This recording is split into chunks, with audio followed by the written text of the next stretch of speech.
Hey, what's up guys, TheJeggatron here. We're making a Minecraft Dungeon video on a build that I recently have made, that I kind of came up with. I was really kind of experimenting a little bit. This is going to be a tank slash team support build, I suppose you could say. You're going to be the upfront person, if you want to be the upfront person attacking all the mobs, taking all the hits. This is the build that you're going to want if you want your other friends doing the longer range damage or just more damage but less defense for themselves in general. You're the tank, you're taking care of most of the mobs, you're taking all the damage. We're going to get right into it.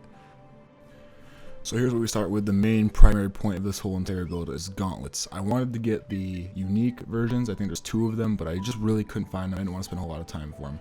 I slept on these weapons for so long and just thought they weren't really that much because of the damage output, but the attack speed with a build makes these all worth it. I put critical hit on it because critical chance is really good, especially if you're hitting a lot, you're going to get it a lot. Radiance is the main healing part of this. 667 health healed, and there's a 20% chance every hit, and your attack speed is just crazy. I chose Thundering because I kind of got screwed over. I didn't really have any good enchantments for that slot. I'm sure there's tons of better ones like Berserk or whatever the case. You guys can kind of just mess around with that on your own. But I chose these 3 because they just work well together. The critical hit for damage and the radiance for healing is just amazing. Next to the armor, you can really use whatever armor you want. I chose Titan Shroud because it gives a 20% damage over to all your teammates. You want to help your teammates as long as it has Final Shout. The armor you use has to have Final Shout, because if somehow you do happen to get low on health, you're up front already. You want to be able to activate all your relics and time that well and just take care of all the mobs.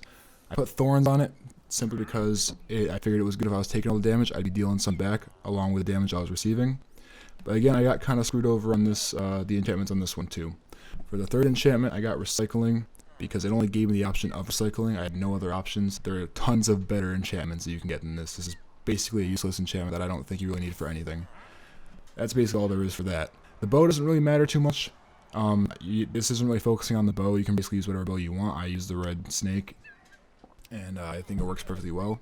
A good high damage bow is probably best, or whatever the case may be. I also tend to use full metal armor if I'm just soloing. That's my best defensive but also offensive armor. Yeah, you have the roll cooldown extra, but you have defense and offense and defense mitigation. And with that, I put protection on instead of recycling because it's clearly better. I don't think fire trail is necessary for this either. I think there's a lot of other things you can use instead of fire trail. However, as long as you have protection too, it never hurts to have that extra bit of defense. I don't think fire trail fits for this because your plan isn't really to run away from the enemy. Again, you're the tank. You're going to be up front all the time. You're going to be taking the hits.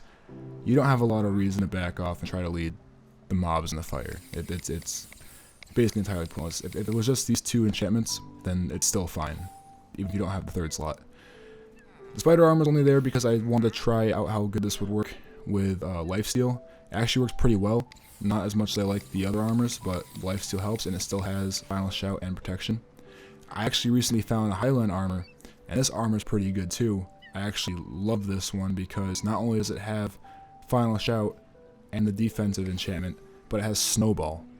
So I slept on Snowball for so long. I didn't think of it or anything, that it was shit or whatever. I thought, oh, it was stunning. Oh well, it stuns enemies. Big fucking deal. No, if you upgrade all the way, it stuns enemies every second. If an enemy gets stunned by the snowball around you and it just stays there, it will forever be stunned. And it stuns multiple enemies at once from what I've experienced. I don't know if that's just me, but it's one of the best if you don't want to get hit all the time. It really helps you immobilize enemies so you're not always constantly getting hit. Not that it's going to matter because this build is going to make you into a badass that can get hit and just keep going forever. But enough about that. Now the first relic we want to get into is the Gong Of Weakening. I think this is a must for this build, and most builds actually. What this is going to do is this is going to make enemies take increased damage to almost 3 times as much damage, and it really helps, especially with the attack speed. You're going to get off a lot of hits with almost critical-like damage, and the criticals don't even get me started. They're even more intense. You can get up to 20,000 damage per hit. Deathcap Mushrooms a second. This is one of the best relics in the game in my opinion. Not only does it give a movement speed, but it increases your attack speed to a great extent. I'll show you an example in just a minute. But truly, if you don't have this, you should have this. It's by far one of the most OP in the game, in my actual opinion. So if you're thinking about running this build, yeah, your attack speed good as it is, but never hurts to have more. Now the last relic I'm going to be using is the Ironhide Amulet. Now this one's a little different. For your third amulet, I use this because when it activates Final Shout on the armor, it's gonna, if I am that low on health where I need the Final Shout to kick in, it's gonna immediately boost my defense up so I don't die and I have more chances to heal. You can really use any relic you want in this case. You can use a lightning rod, you can use any summon like a golem or a llama or whatever the case, love medallion, turn the enemies into friends. You know, anything that kind of gets your ass out of trouble a little bit more if you're in that stressful situation. Totem regeneration is really good for with like teammates. You want to help your teammates with some extra heals other than your Radiance. Go for it. That's definitely what this is for, and it helps quite a bit, especially with if you're trying to help some lower level friends. You know, if you have this kind of level, totem regeneration, they're set. Shielding is alright, but don't really need it too much. Mediocre at best. Harvester is good getting them off of you. If you really just need that break real quick, instead of running away, just do some damage and blast them away. Alright, so now we've discussed all of the parts of the build and all of the enchantments. We're going to go over here and show you guys what the gauntlets can really do. As you can see, they're doing about 600 per damage for the first few hits, and then the last 2 hits jump up to like 1100, 1200, with the criticals being around 2000, around there. Radiance is going to give us 667 health on hit chance, every 20% chance is what it goes by. Now, it's activating a pretty good amount, as you can see already, but we're going to activate our relics now, Gong of Weakening and the mushroom, and you're going to see just how much faster it goes and how much more radiance you're going to see, and not only that, how much more damage you're going to see because of the Gong of Weakening. Right there, we jumped up to like 9,000 per hit per crit, 10,000 per crit, 2,000 base, 3,000 base. It's incredible, and the mushroom just makes you hit so much faster, and the Radiance goes all over the place, and the Radiance does affect you and your allies as far as I know. You're just ultimately a tank. We're going to actually head into an actual mission just to show you guys how well this actually works, so you don't think I'm bluffing about anything. We're going to pick a pretty hard area, not a hard area, but my friends think it's a pain in the ass, but we'll go with it. And as you guys can see here, I'm in the redstone mines currently, and we're just tanking all of the enemies entirely. Like, they're hitting me, but as they're hitting me, I'm hitting back, and my Radiance is activating all the time. I'm actually going to let them get me down to below 25% health, so my ability activates. And you just see how fast we get our health back up, and the defense is crazy. I mean, I leveled up there, so my health got all the way back. I can't really count that, but you saw what I mean.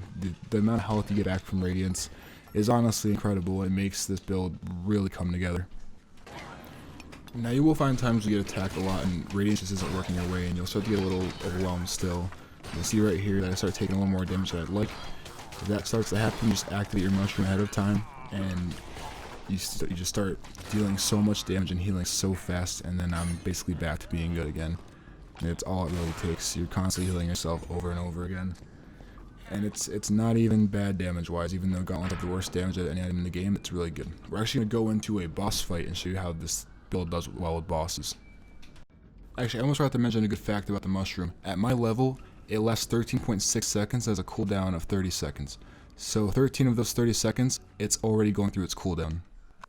Now, I wanted to throw something out there. Normally, on a playthrough like this solo, I would probably use one of my armors that give plus 3% melee damage, especially solo, but I wanted to show how useful even the Titan Shroud was when you can help your teammates with damage and still do a lot of damage at the same time. So we're going to run right into this boss fight. We're going to immediately activate both our Gong and our Mushroom.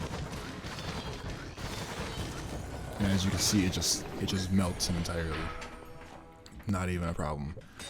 Now, I know what you could be saying. It's just a redstone golem. It's not that big of a deal. And I understand that. So we're actually going to go into another mission as well, just to give you guys more of an idea of what it can do to an actual tankier boss. We're going to go and try to fight the redstone monstrosity. Also, just to further show you guys, I am doing this all on Apocalypse 6, just so it's the hardest difficulty. Another thing to note here, guys, you don't need all the unique armors to use this build. If you have something just as simple as a normal reinforced mail or whatever the case is, it'll still work. You don't need a perfect armor. We're going to see what this can really do to the redstone monstrosity.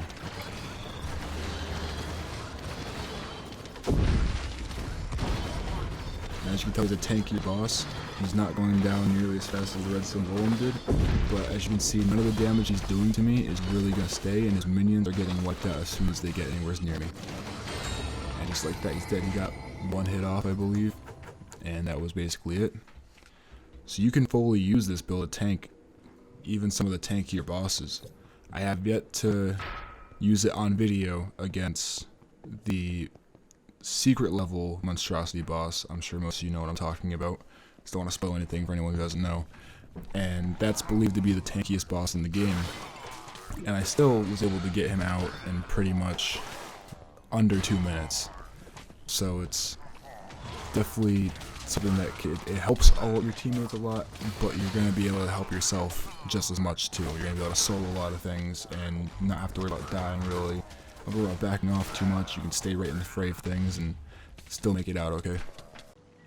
Well guys, that has been my build video for a tank slash support build for Minecraft Dungeons. I really hope you guys enjoyed. Like I said, the gauntlets are the main must for this build. So are the gong and the mushroom. Now if you want to use a build like this during not late game but building up like in default adventure, because you can only find the gauntlets in Apocalypse in Khaki Canyon and Soggy Cave, which is the secret mission located in Soggy Swamps. If you're trying to get something like this even before Apocalypse and you think it might help you early game, try to go for something maybe like the sickles instead of the gauntlets, or the twin daggers, and then instead of the gong, use really any other ability that you can think of. You can probably hit the gong out and do just as good, because crit damage isn't the most important thing when you're just going through the stories for the first time. You can definitely still survive just as easily going up through it using this build. But yeah, that's basically been it, guys. I really appreciate those of you who have watched the video. If you'd like to, please subscribe and like the video, ring the bell for notifications. I will be trying to upload a little more. If you guys want any video recommendations, just leave them down in the comments. I'm also completely open to criticism. If you think you have better aspects to a build like this, or you simply just have a better build in general, I'm not afraid of criticism, and I'll gladly talk to you about it in the comments. So if you have a better idea, leave it down below. I'm going to leave my Twitter and my Discord down in the description as well. I made a Discord group for Minecraft Dungeons for the US because when I looked, there were Discords for Minecraft Dungeons for a lot of different nations, but not the US. They're all in different languages, and I couldn't really join any of those. So if you're interested, that link will be down in the description. So will my Twitter. I appreciate you guys for watching. This has been TheJeggatron. We're out.